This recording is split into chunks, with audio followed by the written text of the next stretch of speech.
భగవంతుడు నాకు ఒక సినిమా నటుడిగా మీ అందరి గుండెలో స్థానం పొందే అవకాశం కల్పించు. చాలా ఆనందం నాకు.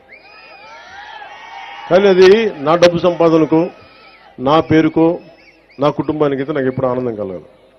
అంటే మీరు కూడా సినిమాని సినిమాగానే చూడండి, సినిమాని మీద అభిమానాన్ని సినిమాగానే చూడండి. కానీ సినిమా వేరు, రాజకీయాలు వేరు. సినిమా వేరు, ప్రజాస్వామ్యం వేరు. సినిమా అనేది ఒక ఇమాజిన్, ఒక కళ, మన జీవితంలో సాధించలేని అనుకునే చేసే సినిమా. సినిమాలో ఇదే సినిమా నేను చెయ్యాలి అంటే ఒకడు వచ్చి ఓడిపోయి తిరిగి వచ్చి ఉప ముఖ్యమంత్రి అయితే కథ చెప్పడానికి 2.5 గంటలు చాలు. ఒక 3 గంటలు సినిమా తీసేసి అయిపోద్ది. నిజ జీవితంలో అలా ఉండదు కదా. తిట్లు తినాలి, తన్నులు తినాలి, అసలు ఉంటారో లేదో తెలియదు.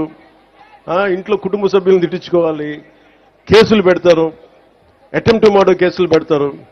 ఇంత కష్టాల మధ్య ఒక దశాబ్దం పడుతుంది. దశాబ్దాన్ని 2.5 గంటలు కుదించి సినిమా తీసేయచ్చు. అందుకే సినిమాలని నేననే కాదు, ఏ సినిమానైనా సరే మీరు చాలా సినిమాని నిజ జీవితాన్ని 2 విడిచేసి చూడండి. Cinema is for entertainment, patriotism is for nation, accountability. అందుకని మీరు దాన్ని మర్చిపోకండి. మీరు ఓజీ అంటే నా సంతోషమే, మీరు చూస్తే నా డబ్బులు కూడా వస్తాయి. కానీ నాకు చాలా స్పష్టత ఉంది. సినిమాకి, రాజకీయానికి నేను తీసుకున్న బాధ్యతకి చాలా స్పష్టత ఉంది నాకు. అందుకని కానీ నేను ఏం కోరుకుంటానని చెప్తాను. ముఖ్యంగా యువతకి ఈ 13,326 పంచాయతీల్లో ఉన్న యువతకు కోరుకుంటా ఉన్నా, మీరు ఒక్కసారి ఆలోచించి కదం తొక్కితే ఈ ప్రభుత్వాన్ని మార్చాలి అని యువశక్తి, మహిళా శక్తి అనుకుంటే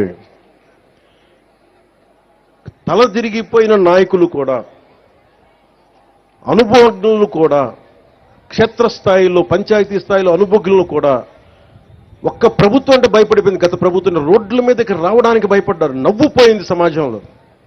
గత ప్రభుత్వపు పాలనలో నవ్వుపోయింది, మనకి ధైర్యం పోయింది. ఆ ధైర్యం మీరిచ్చారు సమాజాన్ని. గుర్తుపెట్టుకున్న యువశక్తి.